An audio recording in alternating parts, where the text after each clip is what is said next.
বেসরকারি স্কুলের ভল্ট থেকে উদ্ধার হলো বিপুল পরিমাণ টাকা। অঙ্কটা বলছে প্রায় 2.25 কোটি।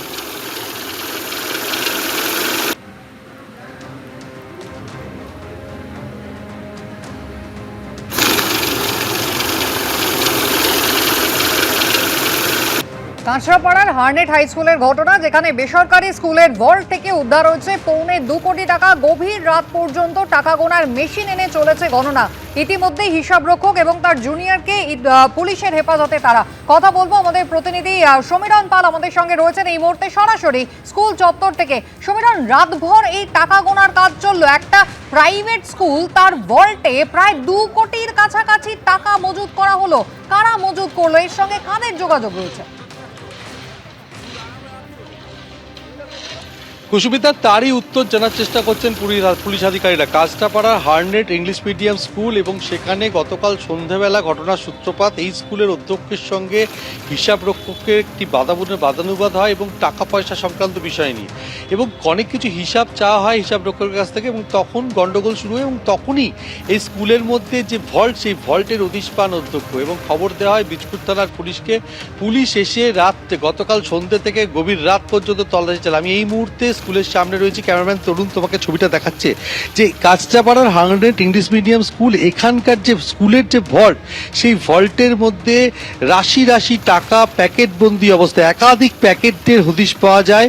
এবং সেই প্যাকেটের হদিশ পাওয়ার পর পুলিশের পক্ষ থেকে, বীজপুর থানার পুলিশের পক্ষ থেকে টাকা গোনার মেশিন নিয়ে আসা হয়। পুরো বিষয়টি ভিডিওগ্রাফি করা হয়।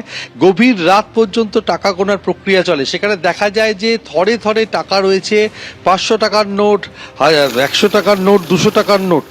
এর ফলে পুলিশ আধিকারিকদের টাকা গুনতে কিছুটা সমস্যা হয়। টাকা গোনার মেশিন নিয়ে এসে গভীর রাত পর্যন্ত এই টাকা গোনার প্রক্রিয়া সম্পন্ন হয়, এবং তাতে যেটা দেখা যাচ্ছে যে 1,70,00,000 টাকা, মোট টাকার পরিমাণ হচ্ছে 1,70,00,000 টাকা।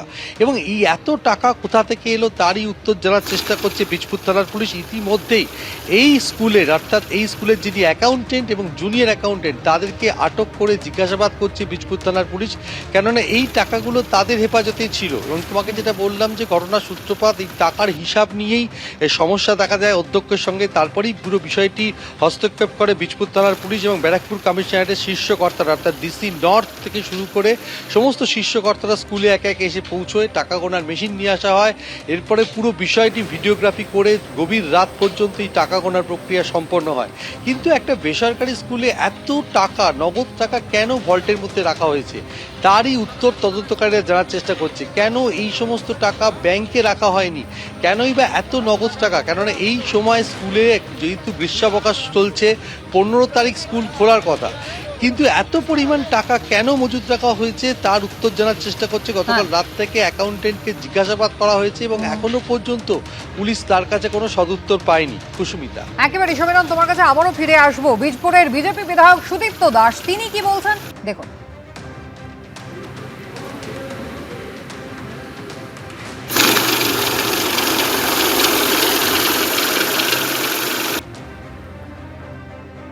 ভাবতে পারছি না যে তৃণমূল কংগ্রেস এই জায়গায় যেতে পারে। স্কুলগুলোকে এরা কি বানাচ্ছে, মানে একটা নোংরামির সীমা থাকে। তো আপনারা ভাবুন তো যে এটা একটা সীমা থাকে সমস্ত নোংরামি। এটা কোনো একটা বদমাইশি করার জায়গা? আপনি বলুন এগুলো কি বানিয়েছে। অ্যাটাচ বাথ, একেবারে বেডরুম, মানে একটা অদ্ভুত ব্যাপার। স্কুলে অসুস্থ হলে সিক রুম লিখে রেখেছে, তার মধ্যে অ্যাটাচ বাথ, আর তারপরে যা পেলেন আর কি বলবো। মানে আমার লজ্জা লাগছে কোন জায়গায় শিক্ষাটাকে এরা, মানে তৃণমূল কংগ্রেস নিয়ে গেছে। তারা যা ক্ষতি পশ্চিমবঙ্গের করে গেল, আমরা সে ক্ষতি কতদিনে মানে ঠিক করতে পারবো আমি জানি না। আবারও কথা বলবো, সরাসরি সমীরণ পাল রয়েছেন আমাদের সঙ্গে। সমীরণ, আমরা পাটক্ষেতের তলা থেকে টাকা উদ্ধারের ঘটনা দেখেছি, কম্পিউটার ট্রেনিং সেন্টার, সেখান থেকেও আমরা নগদ টাকা উদ্ধার দেখেছি। এবার একেবারে বেসরকারি স্কুলের ভল্ট, যেখান থেকে রাশি রাশি টাকা উদ্ধার হয়েছে। স্কুলের মধ্যে আরো কি কিছু অনৈতিক কাজ হতো? কারাই বা এর সঙ্গে জড়িত ছিলেন? বিজেপি বিধায়ক তিনি অভিযোগ করছেন দেখলাম। কুসুমিতা, দেখো, এর আগে আমরা দেখেছি যে মস্তন্দপুরের তৃণমূল নেতা উত্তর চব্বিশ পরগনা জেলা পরিষদের কর্মাধ্যক্ষ, তার বাড়ি থেকে 27 লক্ষ টাকা উদ্ধার হয়েছে, এবং বাদুরিয়ার তৃণমূলের পুরপ্রধান তার অফিস থেকে 80 লক্ষ টাকা, এবং তার অফিসের ঠিক কাছে পাটক্ষেত থেকে বস্তাবন্দি অবস্থায় 2,24,00,000 টাকা উদ্ধার হয়েছে। ঠিক তার পরপরই আবার এই স্কুলের মধ্যে টাকা উদ্ধার হলো, এবং গতকাল এই টাকা উদ্ধারের খবর জানতে পেরে বীজপুরের বিজেপি বিধায়ক সুদীপ্ত দাস তিনি স্কুলে ছুটে আসেন। তিনি এসে দেখেন যে স্কুলের মধ্যে শুধু টাকা নয়, স্কুলের মধ্যে একটি সিক রুমের নামে একটি সুসজ্জিত বিলাসবহুল ঘর রয়েছে, সেখানে অ্যাটাচ বাথরুম রয়েছে, এবং বেশ কিছু আপত্তিকর জিনিসপত্র পাওয়া গেছে। একটা শিক্ষা প্রতিষ্ঠানের মধ্যে এত কিছু জিনিস এবং আপত্তিকর জিনিস পাওয়া দিয়ে একেবারে ক্ষুব্ধ হয়ে যান বিজেপি বিধায়ক। তিনি প্রশ্ন তোলেন যে তৃণমূল সরকারের আমলে শিক্ষা কোন জায়গায় পৌঁছেছে। আমি তরুণকে আরও একবার স্কুলের ভেতরের ছবিটা দেখাতে বলবো, যে এই স্কুলের ভেতরে যে গ্রাউন্ড ফ্লোর আছে সেখানেই ভল্ট উদ্ধার হয়েছে, এবং সেই ভল্টের মধ্যে 1,70,00,000 টাকা। এই টাকা কি করে এলো? এই স্কুল অর্থাৎ কাঁচরাপাড়ার হার্নেট ইংলিশ মিডিয়াম স্কুল, এই স্কুলের একেবারে মাথায়, পরিচালনা সমিতির মাথায় রয়েছেন সভাপতি হিসাবে তৃণমূল নেতা তথা কাঁচরাপাড়া পুরসভা তৃণমূলের পুরপ্রধান কমল অধিকারী, যিনি আবার বীজপুরের প্রাক্তন বিধায়ক সুবোধ অধিকারীর ভাই। তিনি স্কুলটার পুরো দায়িত্বে ছিলেন।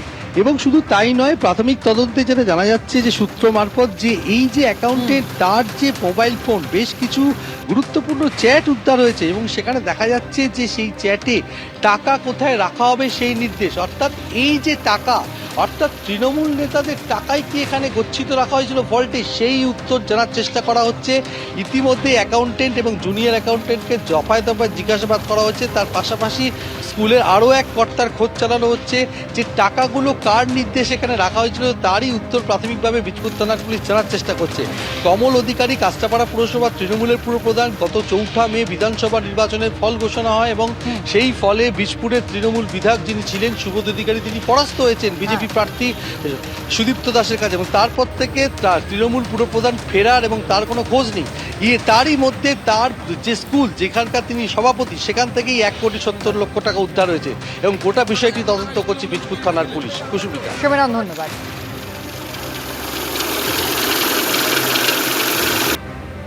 এবিপি আনন্দ, এগিয়ে থাকে, এগিয়ে রাখে।